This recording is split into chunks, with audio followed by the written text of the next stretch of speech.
Okay હાય કેમ છો? બસ મજામાં. ક્યાંથી આવ્યા? સુરતથી. શું કરવા આવ્યા છો? હેર કટિંગ માટે. ખાલી સુરતથી હેર કટિંગ માટે hair આવ્યા cutting છો? માટે. હા. કેટલા વર્ષ પહેલા આપણે કર્યું હતું લાસ્ટ કટ? 4 વર્ષ પહેલા. 4 વર્ષ પહેલા કર્યું હતું ને? ઓકે, આ 4 વર્ષમાં વધેલા હેર છે એવું છે? એટલે મેં જાતે થોડા કાપ્યા હતા પણ કોઈને જોડે પાર્લરમાં નથી કપાયા. રાહ જોતા હતા એમ કે ક્યારે મારે મેળ પડે ને હું ગાંધીનગર જઈને કટ કરાવું, રાઈટ? રાઈટ. ઓકે, આજે શું રિક્વાયર છે હેરમાં?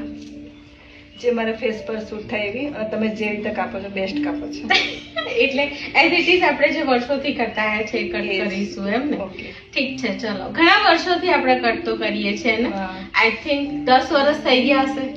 શાયદ એનાથી પણ વધારે. એનથી પણ વધારે 10 વર્ષથી કટિંગ તો આપણું ચાલુ જ છે. બીજું બધું ફેશિયલ બધું થાય છે પણ આ ફેશિયલ હેર કટમાં ટાઈમ કાઢી નાખીશું. કઈ વાંધો નહીં, તમારો સુરતનો ધક્કો વેસ્ટ નહીં જાય. મળી તો ગયું તું ને સલૂન? શોધવું પડ્યું તું? શું શોધવું થયું પડ્યું. તું? મને જરા સ્ટોરી કોને.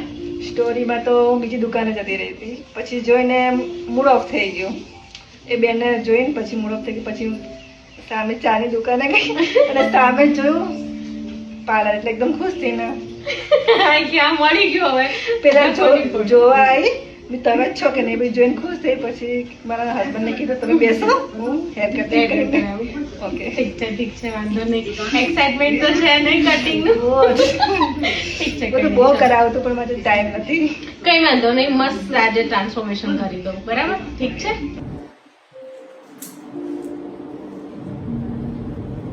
કેવા લાગ્યા હેર કટ તમને? વાવ, થેન્ક યુ. ગમ્યું? બહુ સરસ. કંઈક નવું લાગ્યું? આખો લુક બદલાઈ ગયો કેમ? ફેશિયલ વગર છે. ફેસ અલગ થઈ ગયો કેમ? સુરતનો ધક્કો. બેસ્ટ નહીં ગયો 4 વર્ષ. 4 વર્ષ પછી કેવું મૂડલેસ થઈ ગયું હતું નહીં કે અમારે હેરકટ નહીં થાય અને કઈ જ નહીં. બોલવા માટે કઈ શબ્દ જ નહીં. એવું છે? No words. Zip. Thank you. બસ એટલું છે. બસ તમે હેપી ને? Thank you. બહુ હેપી. બહુ જ happy. જોઈને બીજા પણ હેપી થઈ જશે. હા, એ બાર વેઇટ કરે છે બિચારા. હા. કેટલા વાગ્યાની ટ્રેન છે પછી? સાંજે 6 વાગ્યાની. 6 વાગ્યાની ટ્રેન છે. ઓકે ગાઈઝ, તો મારા ક્લાયન્ટ છે અને સ્પેશિયલ હેરકટ માટે થઈ અને એ સુરતથી અહીં આવ્યા છે. અને એવી સ્ટોરી હતી કે એમને મારું સલૂન નહોતું મળતું, મૂડ ઓફ થઈ ગયો હતો અને બહુ મૂડલેસ થઈને બેઠા હતા બહાર.